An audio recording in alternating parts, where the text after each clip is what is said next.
Dina dinten ieu urang bade diajar bahasa Sunda. Mangga siapkeun buku paket bahasa Sunda urangna nya. Atos siap? Sateuacan ngawitan, hayu urang maca bismillah sasarengan. Bismillahirrohmanirrohim. Pangajaran 7. Barang, sasatoan, jeung tutuwuhan sabudeuran urang. Mun cek bahasa Indonesia nama hartina teh nyaeta benda, hewan-hewan, dan tumbuhan di sekitar kita. Ngaregepkeun sajak. Nah, ari sajak teh mun cek bahasa Indonesia nama hartina teh nyaeta puisi. Dina buku bahasa Sunda halaman 86 Hidep bakal ninggal didinya aya sajak nu judulna Apik Kana Barang. Urang kupingkeun rerencangan urang maca sajak eta nya. Apik kana barang. Barang nu tadina alus, anyar karek dibeli. Akhirna bakal rusak umurna telila lantaran teu dipiara dipakena henteu apik. Sanajan hargana mahal, tereh ruksak geus pasti, moal payu kana duit. Lamun apik kana barang, ku urang mindeng diriksa, mangpaatna bakal panjang. Sanajan ngan boga hiji, mereng mangpaat ka urang, bakal senang kana diri. Komo pikeun barang batur, mun ruksak atawa leungit, urang wajib ngagantian. Nah, eta sajak anu dibacakeun ku Udin teh nyaritakeun yen urang teh kudu apik kana barang, atau lamun cek bahasa Indonesia nama urang teh kudu memelihara barang yang kita punya. Lamun barang teu dijaga engkena teh bakal babari rusak. Janten urang teh kedah apiknya. Ngabandungan pedaran ibu guru. Nah, ayeuna ibu bade maca pedaran. Pek ku hidep regepkeun, perhatoskeun nya. Ari hidep boga barang naon wae.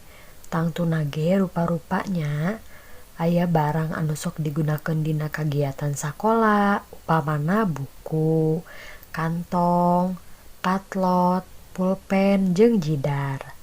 Aya barang anu dipakena dina kaulinan, misalna bal, reket, sapeda, jeung cocokan liana. Anu sok dipake sapopoe kayaning baju, calana, sapatu, topi, jeung lian-liana. Barang bakal awet jeung lila kapakena lamun urangna apik. Ulah kana barang nu hargana mahal wae apik teh nya, kana barang anu hargana murah oge sarua wae kudu apik. Apan sanajan murah ge angger loba gunana. Contona patlot. Nah, patlot teh pensil nya mun cek bahasa Indonesia nama. Nya kan pensil atau patlot teh hargana teh murah. Tapi apan loba gunana. Pek geura lamun urang teu boga patlot, tangtu moal bisa migawe tugas ti ibu guru. Nya rek kumaha nulisna lamun patlot mah eueuh. Eta cenah bisa diganti ku pulpen, tapi apan beda deui. Komo kelas 1 mah teu kenging nganggo pulpen heula, kedah nganggo patlot.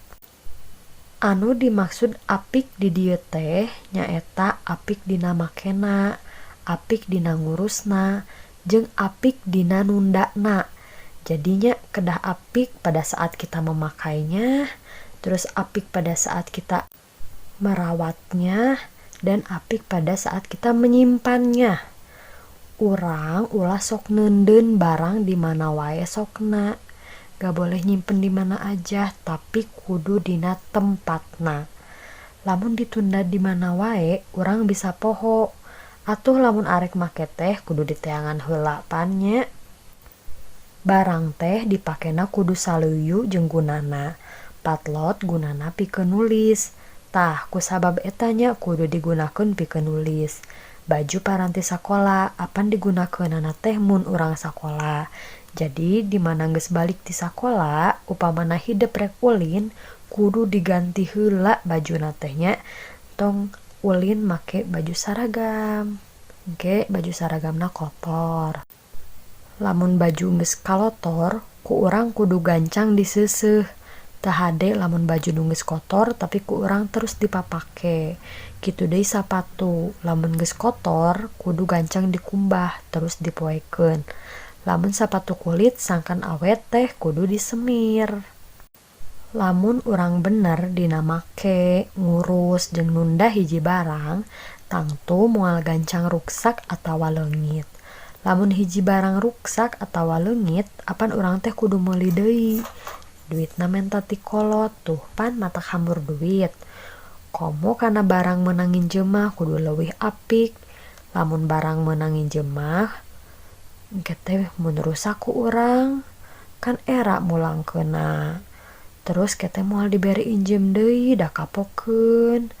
Terus ke ku urang kudu digantian. Lamun urang injem barang batur kudu gancang dipulangkeun deui ka anu bogana. Dina mulangkeunana urang kade kedah nyebut nuhun. Tahnya barudak dina pedaran anu tadi ku ibu dibacakeun, inti nama hidup teh kudu apik kana barang, boh dina nundana, dina ngurusna, atawa dina makena. Terus upamana hidup bade nambut barang batur eta kedah enggal-enggal dipulangkeun. Teras tong hilap nyebut nuhun.